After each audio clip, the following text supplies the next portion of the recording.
Sovereign Series, Part 3, Section A2, A Republic, Enumerated Powers, and Limits are the point.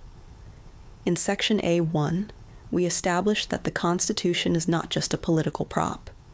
It's a framework and a contract, authored by we the people, that creates the federal government and binds it to specific terms. So now let's take the next step, and I want to take it slowly, because this is where a lot of people get pulled into a false narrative.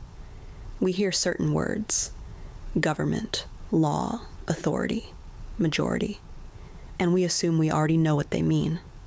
But if we're serious about understanding how our system was intended to operate, we have to reset the baseline. So, what is a republic? A republic is a form of government where the public matters, but not in the way people have been trained to think. A republic is not whatever the majority wants. In a properly ordered republic, majority preference is not the highest authority. The highest authority is the lawful framework established by the people, the agreement that created government and limits it. We the people matter so much because it indicates authorship. In a republic, the people do not gather in a permanent mob and rule by emotion or volume. Instead, the people establish a governing framework, define its powers, and then set boundaries that even a majority cannot cross. Because the point of a republic is not to give the majority a throne. The point is to protect the individual from the majority. Let's say that plainly. A republic is designed to protect individual rights, not wants and wishes of a majority. At any moment, any one of us can be the minority in opinion, in belief, in religion, in speech, in circumstances. And in a republic, your rights are not up for a vote. That's the point. Now, how does a republic actually enforce that? This is where the Constitution becomes the definitive rule of law, because the federal government is not allowed to govern however it wants. It is allowed to govern only within delegated authority. And delegated authority has a name in the Constitution: enumerated powers. To enumerate something means to list it. And in law, that kind of list isn't casual.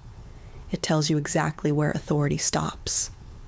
The Constitution does not say the federal government may do whatever seems necessary as long as it's popular, or helpful, or well-intended. It says the federal government may do these specific things. That's the mechanism that makes a republic. A republic. Here's a real-world analogy.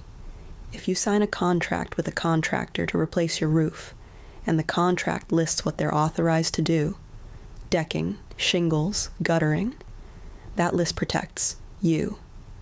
Because if they decide that it would be good to rebuild your garage too, that doesn't suddenly become authorized just because they're already on site. Any reasonable person would say, "Show me where I authorized that." That's not being difficult. That is the mindset we need to reconnect with. That's contract law. Useful is not the test. Popular is not the test. Even urgent is not the test. The test is, where was that authority granted? Who has jurisdiction? This is where a lot of modern thinking goes sideways, because people assume that if a government exists, it must have broad authority by default. But our federal government was designed the opposite way. Every federal power affirmatively granted, and the act of granting those powers was specifically meant to limit it. If a power isn't delegated, it isn't missing. It was intentionally withheld. Silence in the Constitution is not a gap that the federal government gets to fill in later. In many cases, silence is the boundary doing its job. That's why Article 1, Section 8 matters so much. It's not a wish list, and it's not a mission statement. It's a defined scope. And it's supposed to force an honest question before federal action is taken. Do we have authority to do this at all? In a republic, the government does not get to expand itself just because it can. It must remain what it was authorized to be. This is where a lot of people have been taught to think about it backward. And in contract law, distinction matters. When people treat majority rule as the ultimate moral authority, they are describing a system where rights are negotiable. But in the American constitutional framework, rights are not negotiable because they didn't originate within any government. Our government is built around them, restricted by them, bound by them. So as we continue through part 3, keep this lens. The question isn't, would this solve the problem? The question is, where is this power delegated? And if the answer isn't clear, we don't assume. We don't stretch the framework. We don't treat popularity as permission. We go back to the document and read what we actually authorized. And remember, we don't fix it by burning it down. We fix it by understanding the republic we were handed.